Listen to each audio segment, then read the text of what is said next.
మహనీయుల త్యాగ ఫలితమే భారతదేశమని శ్రీకాకుళం నియోజకవర్గ ఎమ్మెల్యే గొండు శంకర్ అన్నారు. శ్రీకాకుళం నియోజకవర్గం మండలం కిష్టప్పపేట శ్రీకాకుళం స్థానిక మున్సిపల్ కార్యాలయంలో మువ్వన్నెల జాతీయ జెండాను ఎగురవేసి జెండా వందనం చేశారు.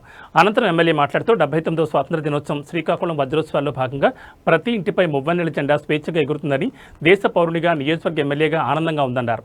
ఎంతోమంది స్వాతంత్ర సమరయోధులు కష్ట ఫలితమే భారతదేశమని, శ్రీకాకుళం జిల్లా ఏర్పడడంతో నగర సమరయోధులు త్యాగాలతో ఈరోజు అంగరంగ వైభవంగా వజ్రోత్సవాలు జరుపుకుంటున్నామని అన్నారు. అందరికీ మంచి రోజులు వస్తున్నాయని, రాష్ట్రాభివృద్ధిలో ప్రతి ఒక్కరూ భాగం కావాలన్నారు. జిల్లా అభివృద్ధిలో మున్సిపల్ శాఖ అధికారులు ముఖ్యంగా సుందర నగరంగా ఉంచడంలో పారిశుద్ధ్య కార్మికుల సేవలు వెలకట్లేనివన్నారు. రాత్రనక పగలనక ఎండనక వాననక మీరు చేస్తున్న సేవలకు ఎంత చెప్పినా తక్కువేనని ఎమ్మెల్యే శంకర్ కొనియాడారు.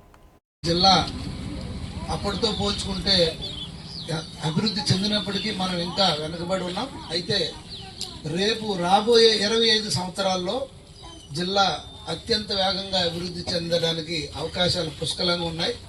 దానికి మూలపేట పోర్టు ఒకటి రెడీ అవుతుంది, అలాగే ఇక్కడ మనకి వాగాపురం ఎయిర్పోర్ట్ రెడీ అవుతుంది. ఇవన్నీ అయినందువల్ల మనకి పరిశ్రమలు పెద్ద ఎత్తున వచ్చే అవకాశాలు ఉన్నాయి. పరిశ్రమలు వస్తే మనకి ఇక్కడ అభివృద్ధి చెందుతుంది. అలాగే బీచ్ కారిడార్ అని ఒక 6 లేన్ రోడ్డు ఒకటి బీచ్ వైపు వేస్తున్నారు. సో దానివల్ల కూడా మనకు చాలా ఉపయోగాలు ఉంటాయి.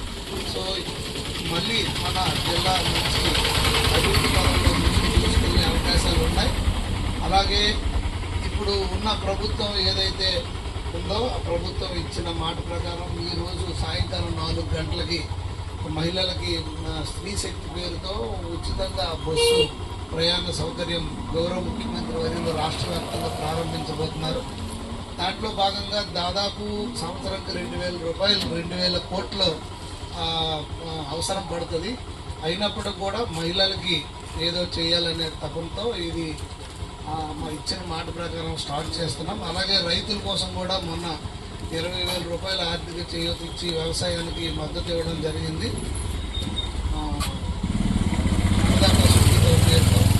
అలాగే మనకు ఉన్న సాగునీటి ప్రాజెక్టులన్నీ కూడా మళ్ళీ మొదలు పెట్టడం జరిగింది. ఇంకా ఇతరత్ర ఏదైతే పిల్లలకి తల్లికి వందనం అని ఎంతమంది పిల్లలు ఉన్న వాళ్ళకు కూడా వేయడం జరిగింది. సామాజిక పెన్షన్స్ అందరికీ 4,000, 5,000, 3,000, 6,000, వికలాంగులకి 5,000, 10,000 ఇవ్వడం, 10,000, 15,000 ఇవ్వడం.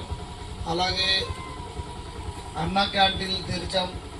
సంక్షేమం ఇటు అభివృద్ధి, అటు పోలవరం నిర్మిస్తున్నాం, అమరావతి మనకి రాజధాని లేదు దాన్ని నిర్మిస్తున్నాం. అలాగే వంశధార ప్రాజెక్ట్ని స్పీడ్ పెంచాం.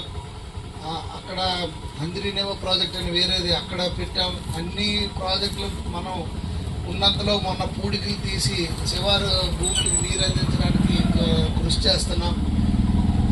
సో ఇవన్నీ మన ఆంధ్ర రాష్ట్రం, మన జిల్లా, మన ప్రాంతాల అభివృద్ధి, సంక్షేమం రెండు కళ్ళుగా గౌరవ ముఖ్యమంత్రి వర్యులు చూసుకుంటూ ఈ రాష్ట్రాన్ని ముందుకు తీసుకెళ్లడం జరుగుతుంది.